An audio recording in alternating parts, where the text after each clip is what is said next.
It's Charles Davis, my compadre from the NFL Network, one day before the NFL draft goes down. Joining me here in person in the Rich Eisen Show radio studio in Chicago, Illinois, off of Michigan Avenue, just up the street from where we're going to start seeing some draftees get selected in the National Football League. Good to see you, Charles Davis. How are you? Great to see you, and I love you go fugitive right out of the gate. That's strong. The only thing I was missing there was the math of, okay, a man is running, and how much can he cover over that time. Strong. What was Richard Kimball's 40 time? Do you have that off the top of your head? Listen, we didn't care about that, but his play speed was pretty darn good. Okay, his play speed's good, and that's all we cared about, right? We were talking about Jerry Rice. Who cared about his 40? His play speed. He didn't get caught. Yeah, and he could obviously audible. No, Richard Kimball knew how to audible quite a bit. I love when he was at the hospital and he was changing his appearance. Sure. And the guy comes out and he recognized him from the thing. He's like, okay, he's got this, and this. Take care of him. And it takes off and hops in the ambulance and goes. Beautiful. Just fantastic. So here we are in Chicago. Goff Wentz, correct? Yeah. You don't think there's any chance the Rams have just been running an okey doke? Did they switch the samples? Do they switch the samples? They switch the samples? Please, God. RDU90 shows up as something else. Rich, yes. Tell the truth. How excited would you be? Oh, are you kidding me? And can you hear Roosevelt Auditorium? I can hear Roosevelt Auditorium in my head right now if Carson Wentz's name comes off the board first. I can't wait. Well, I hope it happens. Because Philadelphia would collectively poop. And then say that Goff was their guy all along. Here's the thing. One thing that we can both say right now, for sure, is whoever is chosen by the Rams and by the Eagles is the guy they wanted all along. No question about it. Period. No ifs, ands, or buts. All indications, and I think you guys have the same indications, that we are going Goff first to L.A. and Wentz to Philadelphia. I've rated Goff my number one quarterback throughout the process. I don't think any other quarterback has had a better run up to the draft than Carson Wentz. I think Wentz fits the Rams better. That's just me. I think that he fits what they want to do better. Unbelievable. Every single talent evaluator, says Wentz should be the pick or is the pick. Every single information man and woman in our business says it's Goff. Sam Farmer. Sure. Right. Sam of LA Times. The LA Times. Sam I think you saw the tweet. I know you guys are up on everything. Sam had been convinced that it was going to be Wentz. And then he sent out a tweet and said, I've been wrong. It's Goff. And I was like, wow. Now, if Sam Farmer's going to go on record and tell us that he was wrong and go Goff, then I'm not even thinking about it anymore, but still hoping to hear a different roar come out of the arena, just for our purposes. We've got Jared Goff on this show tomorrow, and I can't wait to chat with him because the Rams say that they will not tell Goff or Wentz, obviously, fill in the blank, who it's going to be until they're on the clock. Doesn't that feel like, you remember we went through those couple of years where the picks were being, everyone got into competition about having to pick before the other crew did, exactly. And it was no fun. No fun. And then everyone got together and said, okay, can we be adults here? And the fun came back because now it's all speculation until the pick is called. I feel like this is a part of that, hey, the league can't make an edict about it, but I'm quite sure that they're like, can we do this? Look, Charles, and I think it's great. Here's because I've been asked this question all the time. My problem with the way the draft is constructed, is the fact that the picks for people who don't have any skin in the NFL game in our business are tweeting it out. Right. Okay? Anybody who's part of an organization that is a partner of the NFL or wants to be a partner of the NFL. If you want to stay in business with the NFL. Holds off on social media. Yes. The NFL has it's essentially within the building, it's an event that they are holding for not only the television cameras that are there, but for the people in the arena. Mm-hmm. They're real serious about trying to get the athletes there to keep some energy in the arena. Right. And so sometimes picks 5 and 6 are made, 7's on the clock, and we haven't had 5 or 6 announced yet because there is some sort of an event going on the stage where they're honoring somebody, or they're taking the time to honor somebody. They're getting ready. The commissioner is backstage, and the NFL's just like, everyone's just going to have to wait.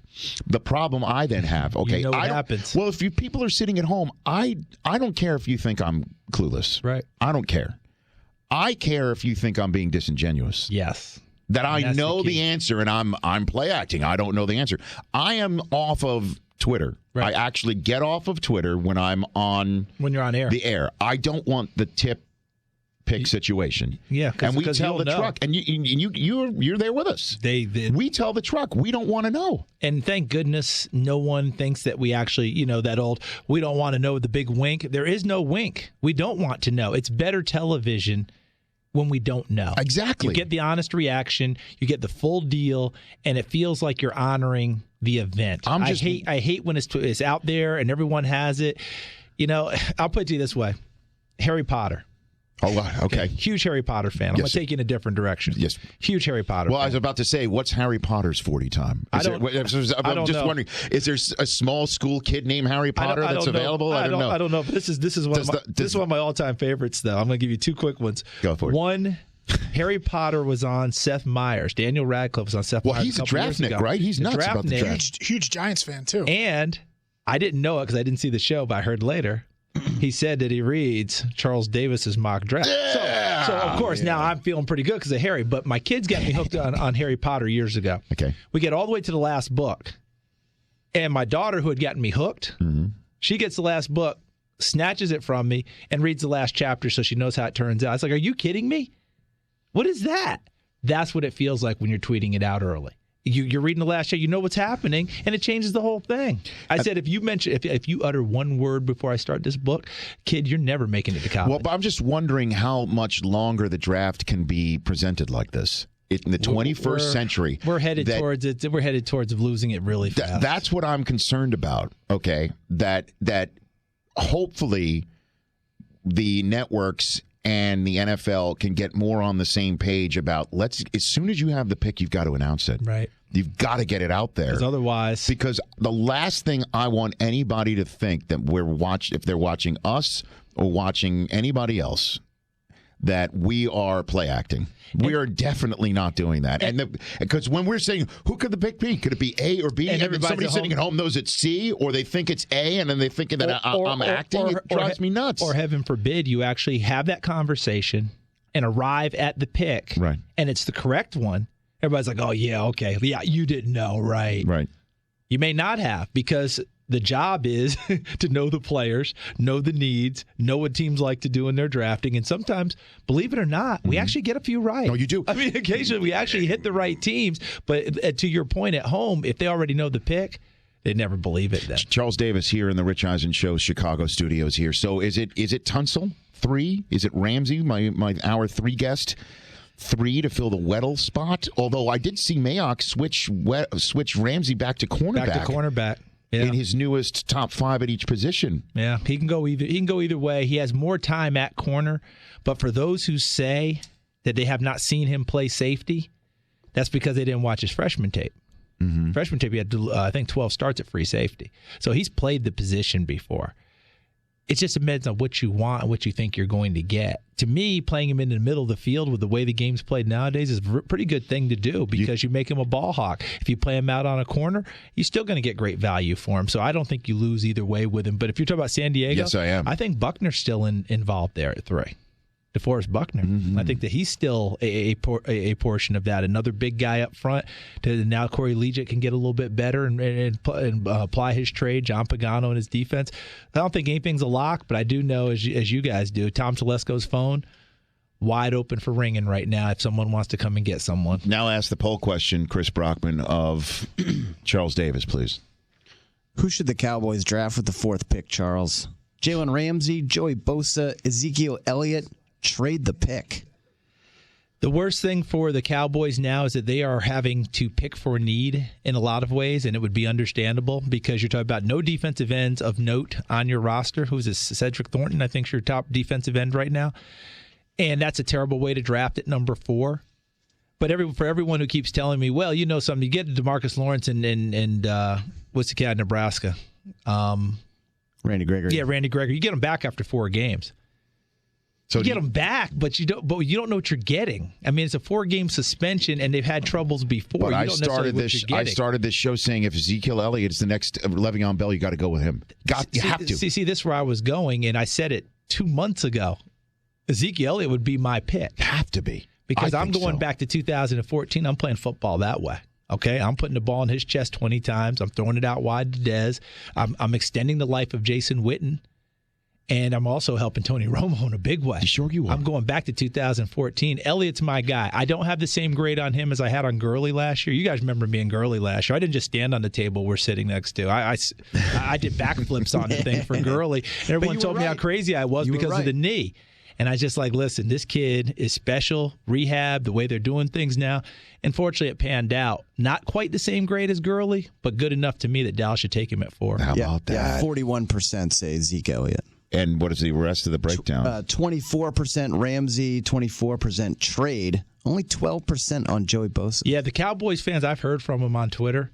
There's a big portion that does not want Joey Bosa at defensive end. They want Jalen Ramsey. Seem to be what I'm getting on Twitter overwhelmingly is Jalen Ramsey. I think Zeke would be next, but they don't want Bosa at defensive end. So we had Connor Cook in hour number 1. Where do you think he winds up? Don't be surprised if we have that. I'm not going to call it a run on quarterbacks, but we know the top 2 are gone. Yep. And that means Paxton Lynch now is in play a little bit earlier, maybe. Connor Cook could come off the board between 25 and 30, and I'm looking at Kansas City. Kansas City. Looking at Kansas City. He fits what Andy Reid likes. Alex has been there. Seems like he's got plenty of life left, but these guys, you got to start planning. You always have to. And the wild part, I think you guys have heard it, is Paxton Lynch, New Orleans at 12. I've heard that one. Oh. And that one throws me because he doesn't look anything like what Sean Payton has played with in New Orleans. Right? Think about Breeze and who were his backups. They were cloned looking. Chase Daniel was there for a long time, right? Paxton Lynch looks like an erector set next to those guys. He's like Flacco. But here's of all the screens and the smoke. Yes, plenty of it. There's been a ton of it. This stuff with what Ian Rappaport reported yesterday, saying that they tried to trade up to number 1 overall, but the Rams beat them out. Talk about the Jets? The Saints. Oh, the Saints, okay. Reported that. And then Mickey Loomis shot that down while shooting also verbally at Ian today, basically saying this guy's been wrong before. Count another thing that's wrong for him, which Drew Brees said as well when he was on the show yesterday. Hadn't heard that rumor before when I mentioned it to him here. And then I've heard Paxton Lynch, they are not interested in him. And then I've heard the exact opposite of all of them from other people. This one about the Saints. Huh? Would Shakespeare say? He said a lot of things. He doth protest too much. That's a concentrated effort to shoot that down, isn't it? I guess so. And I'm not saying that they're wrong. I'm just saying that when I start hearing a whole bunch of that, then I start to hold in a little bit longer. Okay, so I've got you here for another segment. Yes, sir. I promised phone calls at 844-204-RICH. We will take them with you next. Also next, I have to let you know which one of Mayock and Warner did not make it to home plate last night in the ceremonial first pitch prior to the Cubs-Brewers game last night in Wrigley. I can't wait to know this. And a major violation of the first pitch code that happened. Oh, you got me hooked now. That happened last night. Because I saw the specs, but I didn't see the pitches. You did not see the pitches. It happened last night. This indeed happened. So that's coming up next here on the Rich Eisen Show. Charles Davis is here, Jalen Ramsey, and Todd Gurley behind him here on this Wednesday from Chicago edition of the Rich Eisen Show. Good snap, good hold, and the kick is blocked. Appalachian State has stunned the college football world. One of the greatest upsets in sports history. Blocked by Corey Lynch. Our stop of the game. There are 2 more days of the week. We're about to hear Charles' analysis coming I up. know Charles was there. All right, take this down. Take it down. I've heard it with Daniel Jeremiah yesterday. Where's Carissa? And by the way, the guy, David Jackson, who made that call, just turned in his resignation about a week ago. 16 years at Appalachian State, moving on. Okay. Congratulations to him. He'll always have that, won't he? Yeah, he'll always have. We just want to have some fun. Charles Davis here on the Rich Eisen Show. 844-204-RICH. Phone lines are lit. I'm going to have to take some rapid fire, okay? Rich Eisen Show radio show listeners wanting to pick Charles Davis's brain a day before the draft. Jerome in Nevada, you're here on the Rich Eisen Show. Jerome? Hi, Rich. And I'm trying to wonder what the New York Jets are going to do with their quarterback situation, because why they won't re-sign Fitzpatrick after that banner year, in my opinion. Well, it's the money. It's the money, Fitz. Jerome. I don't know if I don't know what Fitz is asking, but if he's asking for like Sam Bradford money, even. I mean, what are the Jets? Did the Jets go What are ahead they going to do? What are they going to do? They got Brandon Marshall and they got all these other guys. They're like built to win now. That is the question. What do you think, Charles? It's a great question, but they don't feel that Fitz has them over the barrel. That last game against Buffalo cost Fitz money. Well, you know what? That was the offensive coordinators. Well, listen. We could debate that all day, but if you're sitting there and you're counting beans. That's not the first time that's happened with Fitz with other organizations. I've heard that throughout the league. People like him a lot, but they always wonder when they're going to have that hiccup. So what do they do? Yeah. You're talking about Lynch possibly at 20.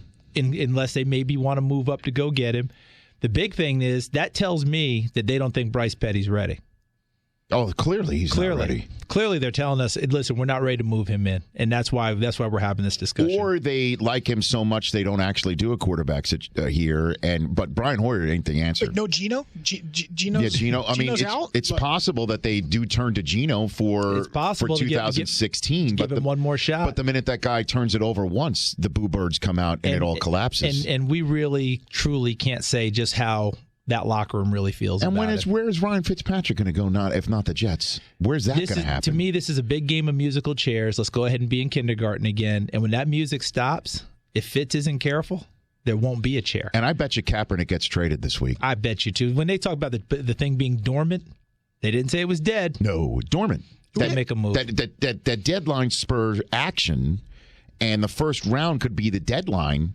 Tomorrow night is the deadline. You said it. You said it when it was going on. You said, "Well, we'll see you. We'll see you on Thursday. We'll see you on this Thursday night." And if it's not Thursday night, if Denver doesn't do it, Friday's it's still not too late for something like that. When we leave Thursday night when you leave Roosevelt Thursday night, and you go back to your hotel and you get a couple hours of sleep and you come back, that stuff may be going on during that time frame. You may come back and have it ready. Rick in Florida, you're on the air with Charles Davis here on the Rich Eisen Show. Rick. Hey, good afternoon, Rich and Charles. It's a pleasure to talk to you guys again. Thank you. From sunny South Florida, where it's always golf weather. Charles, two quick questions. What do my Dolphins do at 13? Corner, defensive end, pass rusher, linebacker, or do we move up to get Elliott? And my second at 29, my other team, the Cardinals. I know sooner or later they're going to find the place to Carson Palmer, but I think they're one or two players away, a guard or a linebacker or a pass rusher or even a corner from making it to the Super Bowl. What do my two teams do, my Dolphins and my Cardinals? Thank you for taking my call. Thank you. I'll start with your Cardinals. If Paxton Lynch somehow makes it there, I think they run to the podium. That's going to happen. If somehow they do, I'm with you, Rich. But if somehow, I think they go do it because he fits exactly what Bruce likes to do. The second part, though, that pass rusher, they are a place that takes guys who may have had a few dings along the way, questions. Noah Spence could fit there very nicely. Didn't Spence say that he sent his last 20 drug tests, clean drug tests to all 32 teams? Basically, he is coming. I've heard nothing other than he's been pretty clean for a long time. So what about Miami at 13? And then Miami at 13, Elliott is the floor. 13, Miami is the floor for Elliott, but I don't think they move up to go get him. So then you got your corners. What do you like at corner? Vance Joseph likes the long, rangy guy. He's a new defensive coordinator. If you're sitting there at that corner, does he make a decision on an Eli Apple? Does he make the decision there? I don't think Mackenzie Alexander goes that high, but is William Jackson the third in play there? And if you draft Eli Apple, that means you've got to hire a chef for him. So it is. Let's bring this up again because Bob McGinn of the Milwaukee Journal-Sentinel put out, called a bunch of scouts, and they're all unnamed. Talking about the top corners and safeties. Is this NFL Scouts Unplugged? Well, but this just gives scouts a bad name, to be honest with you. In my mind, that quote unquote, quoting a scout about Eli Apple, I worry about him because of off the field issues. The kid has no life skills at all. And then, as an example of what that meant, can't cook. Just a baby. He's not first round for me. He scares me to death. What does that mean? Can't cook? What the hell does that mean? I think where it went off the rails was just simply saying can't cook. Because if he says, I worry about his life skills, I worry about this, worry about that, typically they've done their scouting about this kid. And is he kind of a buttoned-up kid? Is he a kid he's all over the place? He's 10 minutes late to everything he does. Well, that's one thing if you're not being a professional. Right, that's what I'm talking about. Is it that thing? But then to throw in the can't cook, can't do, who can? I mean, unless you're Graham Kerr. Let's see, I'm dating myself here. Unless you're Graham Kerr, the Galloping Gourmet. At least you didn't go Julia Child on me right there. Well, I'm not even going to try that imitation. No, that's old school, right? But we're in the era of smokescreen. Couldn't this scout also be someone But that it's likes Eli unnamed. Apple? But it's unnamed. Saying this, though, It's to unnamed. get that out there? How is it a smokescreen if you're unnamed? It could be, but I doubt it very seriously. I think this is coming out of their books and how they're turning in their grades on it. And to me, I could laugh and make an easy joke. Well, I know why I didn't get drafted then because I was obviously that was a big part of it, but it was more than I couldn't play. In this case, when you're talking about it, there has to be a deeper explanation. I would hope it's not quite this shallow on your deal because I would hope that when that gets turned in, it's like, who cares if he can cook or not? Can he cover somebody? Are you telling me there's something bigger there? That's what I would have the scout in my office in. Where are you telling me there's something bigger there? What does this can't cook mean? Is that a euphemism for something for you? Now, you're aware, before I let you go, Charles, that last night Kurt Warner, a St. Louis legend, wears a Cubs uniform because he's from Iowa. Yeah. So, as you know, there are Cubs fans all over the state of Iowa. That's where their AAA affiliate is. Remember the old minor league, the 3I League? Oh, sure. Of course. Iowa, Illinois. Yeah. There you go. So, at any rate, he and Mike Mayock threw out the first pitch last night, and Mayock bounced it. Not Kurt. Our favorite lefty? Our favorite lefty. He bounced it. Now, I didn't see this. This is what I was told by the Cubs organization when I showed up. I just won. Dirt or grass? He dirted it. Okay, he got at least to the dirt, though. Yeah, he dirted it. Wow. I can't believe it. Hang on. Did he block it? He asked to throw again. Oh, no. A major first pitch code violation. He called for it back? Immediately. Did he get waved it back, got it back. That tells you he's strong. Threw it again. No. Now, Dan Patrick did that in Wrigley. Wait. He's done it. So the tradition. But I find that's a major that's not the only first pitch violation. But did Mayock bounce the second one? No. Apparently, he connected. Okay. Attaboy. They both throw from the mound at the same time? Again, I'm not fully sure. I do believe they did. The mound's large enough for two guys. Mayock's a lefty too. Listen, so you can come at the home plate from both sides. From both sides. Yes, sort of. He asked for it back. Yes. Okay. Listen. And they gave it back to him. Listen, we can call that. That happened. Is that a code violation? It is a major code violation. All right. Maybe it's a code violation, but you know what else we learned? Mayock's got juice. My man's got juice. Yeah. Wow. Big league juice. Mayock's got juice. Dan Patrick and Mike Mayock, and Mount Rushmore of second pitches. I mean, that's big strong. When the Philly guy calls for the ball back. And you're going to give it to him. He's getting the ball back. And you know that look he had on his face. He waved the manager back in the dugout. You're not taking me out of this game. Wouldn't you love to have had the picture of Mike's face when he called for the ball back?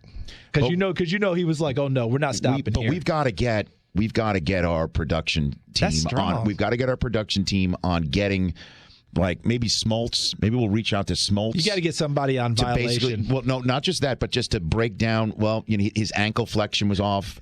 He was a heavy-legged waist bender here. Right? He was a little bit quicker than fast on the release. Just use all of the Mayock-isms against him. We've got to do that. Who is real quick? Who is the kind of remember when who was the guy in Philadelphia they called the Pope? Was it Giles or Owens or whatever? They used to call him the Pope anyway.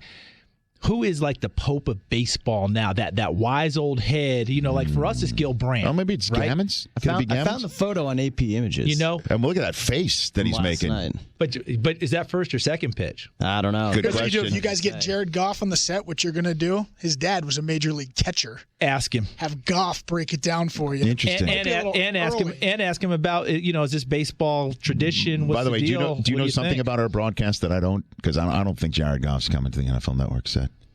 He'll be chatting with Dion on the stage, and then I think adios, as Michael Irvin would say. Maybe I would love that. We got to find out because the dad used to be behind the dish. I mean, that'd be some great stuff. Yeah. I love it. But I mean, look, I'm so proud of Mike that he called for the ball. He called for the ball and got it back. And frankly, Rich, even though it's baseball, you're not surprised Mike got the ball back, are you? No, of course not. He's Mike Mayock. He's Mike. Thanks for coming on, Charles. Thanks for having me. See you later on today. The Rich Eisen Show, weekdays at noon Eastern on Audience.